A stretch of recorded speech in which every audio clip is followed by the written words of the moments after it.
Relay, we're covering today's top boxing news. Ebony Bridges, how does that fight go? I think it'd be an absolute war. She's a bit of a brawler, isn't she? Yeah, we both like coming forward. We're both aggressive. Neither of us like taking a step back. So I think it'd be a great fight and a good war. And the result? I will win. I will find a way to win.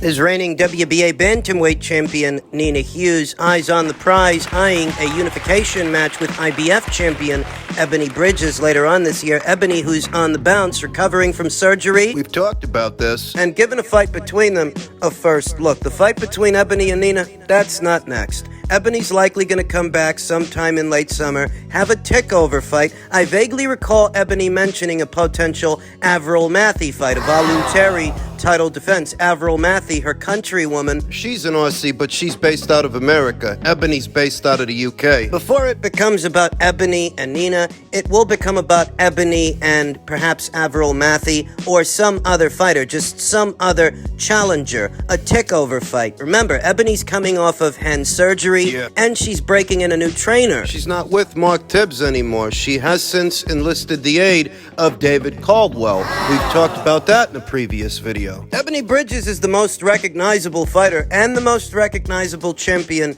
in the women's bantamweight division. But for Nina Hughes, this is actually the most winnable unification match she can hope to be in. Nina is a lot less experienced than the other two champions at this weight, Dina Thorslund, Yuli Hangluna. Those two are supposed to be fighting later on this year. Finally. It's set to be a very big year in the women's bantamweight division. And as stated, for Nina Hughes, an Ebony Bridges unification match is the most winnable unification match, the most winnable fight against the fellow champion that she can have, and the same applies to Ebony. For Ebony, a fight with Nina is a more winnable fight than a fight with Dina or a fight with Yuli Hang. Works both ways. We've got to see how Ebony's going to look now that she's breaking in a new trainer. How does a David Caldwell Ebony Bridges differ from a Mark Tibbs Ebony Bridges? She's been looking good under Mark, racked up some very big wins. The win over Maria Cecilia Roman, the win over her arch nemesis, Shotgun Shannon O'Connell. I think she decided to part ways with Mark due to proximity. I believe she's moving further north. In any event, she is with Dave Caldwell now, and we have to see how she looks and how she differs from how she's been looking so far. The hope is that she will continue to improve. I've been watching Ebony Bridges for a number of years. She seems a quick study to me. Student of the game, and she picks up fast. Accomplished enough so far, I think, that she should not be underestimated. Not that I think Nina is underestimating her. She's got the better resume of the two, Ebony Bridges, with the more experienced fighters. Solid ones. May share a common opponent in Beck Connolly, but Ebony Bridges has shared the ring with the likes of France's own Meilise Gangloff. Solid fighter, very solid fighter. A champion in Maria Cecilia Roman. And the better fighters the Australian continent has produced, and Shannon O'Connell. Of the two, Ebony's got the better resume. But as I always say, there's more to boxing than what you see on paper. Special attention must now go into who Ebony will be fighting next. It could be Avril Mathy or someone else, but it shouldn't be someone to where the fight is physically taxing, where it turns out to be a war. She just needs to shake off some rust and break in a new trainer. Is arguably the biggest fight of her career thus far is the Nina Hughes fight, and she needs to make it to that fight. Ensure that she does. It's a 50-50 fight. Even if Ebony has the better resume on paper, her and Nina Hughes have some similarities. They're both mid-range to inside pressure fighters, aggressive ones. Slight differences. This fight between them will decide who's better with that base style. There really is only one way to find out. Men's heavyweight news. I'm sure you're already aware of the ongoing situation between Team Wilder and Team Ruiz. Andy Ruiz Sr., Andy's father, says Deontay Wilder is a liar. He offered 30%. We want a 50-50 split. I don't think Andy is in a position to ask for half the pot. Andy Ruiz Sr., the father and manager of former unified heavyweight champion Andy Ruiz, has responded to the recent statements from Deontay Wilder. In a video posted on social media, Wilder claimed that Ruiz Sr. was interfering with the negotiation process to get a finalized deal with Ruiz for a fall fight. What happened is that Wilder is a liar. Ruiz Sr. told Izquierdazo. He, Wilder, and his trainer, Malik Scotch, want Andy to accept a ridiculous amount of money, but Andy is not a random name. Andy is a former world champion, the first Mexican heavyweight world champion in history. A former champion. He made history. Yeah, but what is he worth? I'm not trying to convince you that Wilder is head and shoulders above Andy Ruiz in terms of marquee value. Neither of their last box office fights sold all that many pay-per-views, but the leverage I feel Wilder has that Andy doesn't have is that this is just a keep busy fight for Wilder,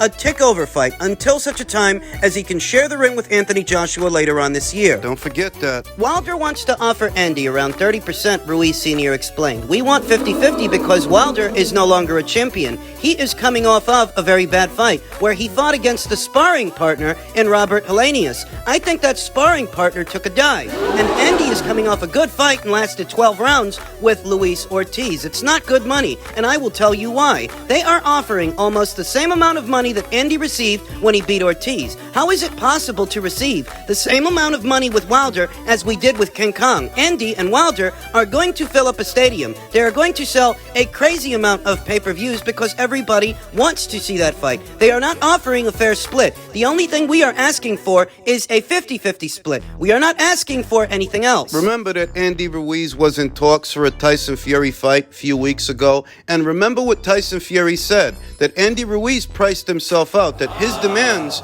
weren't realistic. I think about this 50-50 split, this 50-50 demand from Team Ruiz, and I don't think that's realistic either. Sorry, but I don't. Andy Ruiz Sr. continued, they're not offering a fair split. The only thing we are asking for is a 50-50 split. We're not asking for anything else. 50-50, and we're ready to fight Wilder. And give him a good beating. Wilder will suffer the same beating as Anthony Joshua. I feel like Deontay Wilder has more leverage in this situation than Andy, not necessarily because of his marquee value, but because he has options. If things don't work out with Andy Ruiz for this fight, he still has the Joshua fight later on this year, the Joshua payday in Saudi Arabia. But if this fight doesn't happen for Andy, what's his alternative? What's his big fight going to be this year? Things already fell apart with Tyson Fury. If they fall apart with Wilder, what's Andy going to do? Andy Ruiz Sr. continued, Andy has enough money because of the investments that he has made. He has millions of dollars, and that's why Wilder is angry,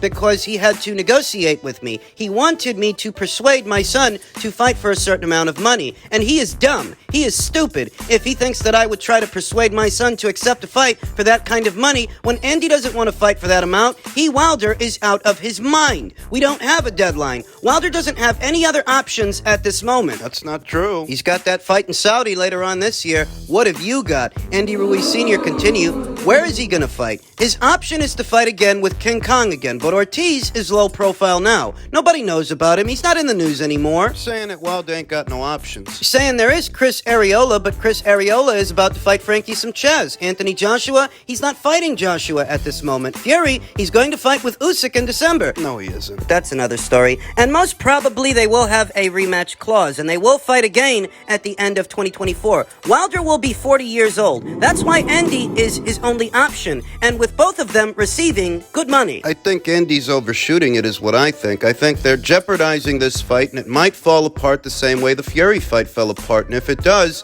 what then? What does Andy do? Andy Ruiz Sr. claims that Andy has millions upon millions of dollars. I hope so, because he may end up sitting out all of this year. If this fight don't happen, what fight will? He's gonna get out there and fight Joe Blow for peanuts on a dollar, put himself through a rigorous camp for that? Things didn't work out with Fury. They may not work out with Wilder. What other big names are out there that Andy Ruiz might be able to have a big fight with? One name that comes to mind is Dillian Whyte, but Dillian is currently in talks to have a rematch with Anthony Joshua. If those talks don't work out and that fight don't materialize, then maybe they can revisit talks for a fight between Whyte and Ruiz. Maybe. I think Dillian offered him approximately $4 or $5 million back in 2020. Andy turned it down. I think that's his only other option for a big payday if things don't work out with Wilder. But that's contingent upon things not working out between Dillian and AJ. If they do, Andy's fucked. Andy's up Schitt's Creek without a paddle. There will be no other big names and big paydays. Not for the moment. Andy doesn't seem motivated to me.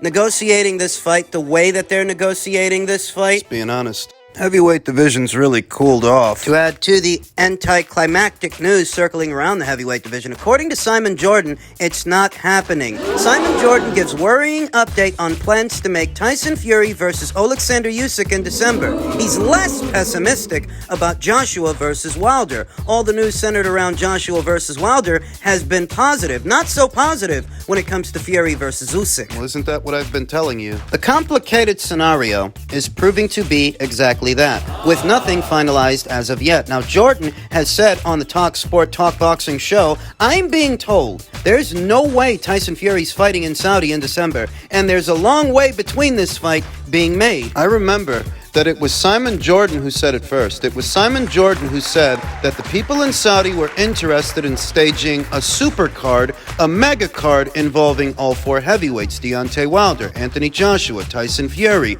Alexander Usyk. He said it first, and time has proven him right. The people in Saudi, Amir Abdallah Skills Challenge, we all know that's what they want to do by now. So in that way, there's reason enough to believe Simon when it comes to this latest development. I was the one that spoke initially about the principle of four fighters fighting in this super fight situation in December. He was. If he's now saying, based on his sources, that there's no way Tyson Fury fights Usyk in December, I can believe it, because that's what I've been saying leading up to this point. Tyson Fury has not been looking to schedule a keep busy fight. He's been looking to schedule an alternative fight, a substitute to the Usyk fight that he doesn't plan on having. That's why it's been taking so long. That's why they were hounding Anthony Joshua and Eddie Hearn. Frank Warren, Queensberry, they were scrambling for an alternative to the Usyk fight because all this time they knew they had no intention of having it, no intention of making it. I can't say that I'm surprised. Many times have you heard me say here on the channel that the deal structure for a fight in Saudi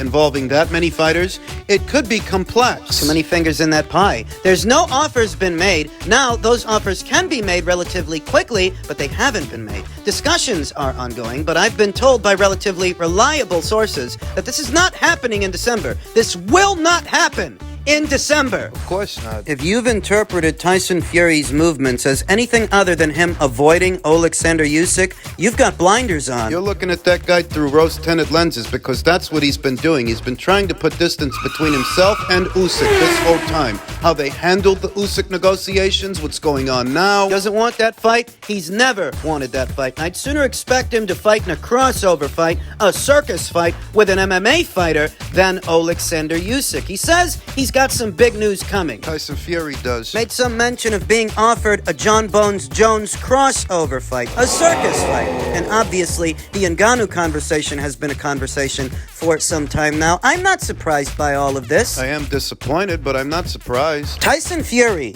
is directly responsible for the heavyweight division cooling off the way it's cooling off, because we should be looking at an undisputed title fight. We know that Usyk wants it, Fury doesn't. Usyk's fighting Daniel Dubois in Poland very soon. If Fury's focus was making it to Saudi in December, he'd hurry up and schedule a keep busy fight with some Joe Blow, shake off the ring rust, get the guy out of the way, then focus on Usyk. Do you see him doing that, though? No. There aren't very many Fury apologists left lying around because his actions over time have become that much harder to defend. It's that much more obvious. He don't want no parts of Usyk. The only way I can see Fury fighting Usyk is if he's left with no choice. I mean no choice, no alternative, nada. If he decides to fight in a circus fight in his very next fight instead of unifying his division, every boxing fan that is a boxing fan should lay into this guy. Get him out of boxing. Retire if you don't want to unify. Retire if you don't care about undisputed. Let somebody else fight for the green belt.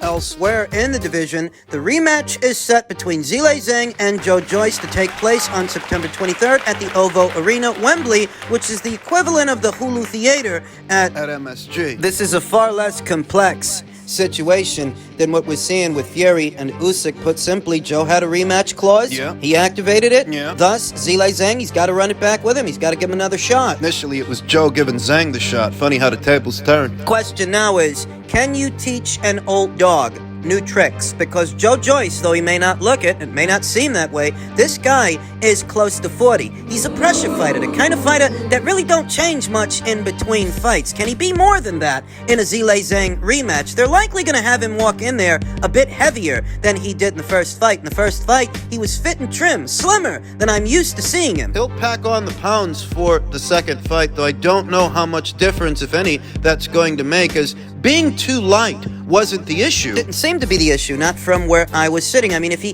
comes in a bit heavier, there will be more weight behind his punches. There is that added benefit, though. What costed him the fight, why he actually lost, and why his eye puffed up as much as it did, is a lack of defense and overall lack of head movement. Zhang couldn't miss with the straight left hand. Counter straight left hand, Zhang fighting out of the southpaw stance. He was able to take Joe Joyce's best and counter in kind. And every time he did, every time he wanted to touch Joe with that backhand, he touched him with that backhand, did a lot of damage, stopped Joe in his tracks several times throughout the course of that fight, really rattled him. Rattled his cage. Pressure fighters like Joe Joyce, they really don't change much in between fights. They're the kind of fighters that stay in character throughout. And at his age, can you really teach an old dog new tricks? What can he do differently in the second fight? Coming in heavier is one idea. Yeah. Trying to employ a counter left hook. A catch and counter left hook to counter Zhang's left hand. Keeping the right hand high, expecting Zhang to try to land a left. Counter with a left of your own. The problem is that Zhang, he was countering with the left hand, you understand. So you in essence have to try and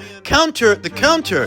Joe Joyce doesn't have the kind of hand speed. Doesn't have fast hands. The problem with Joe Joyce's methodology in that first fight is that he was getting caught in between the punches, in between his own combinations, being countered by a straight left hand he didn't see coming and couldn't move out of the way of, or didn't want to. Got hit. Zhang couldn't miss with that straight left hand, and to the eye, he seemed the much stronger puncher of the two. They have a similar amateur pedigree, Joe Joyce and Zhang. Even if Joe has the better professional resume, What do I always say? There's more to boxing than what you see on paper. rematches are usually won by the fighter that can make the most adjustments on the face of it. That seems more like Zhang to me than Joe Joyce. They're both punchers, you understand. They both are. But of the two, Zhang is more the boxer than Joe Joyce is. Joe is a blunt force object, a blunt force instrument. That's his methodology. His approach. Just to apply pressure, throw punches and bunches, and wear the guy out, wear the guy down. That's what he does. We haven't heard much from Joe since that first fight. Away from the cameras and the prying eyes of the media, grafting, trying to figure out how to beat this guy. Can he? Really don't know, like I said. Pressure fighters, characteristically, guys like Joe, they don't change much in between fights. Can he? What do you think? Do you like Joe Joyce's chances in a rematch?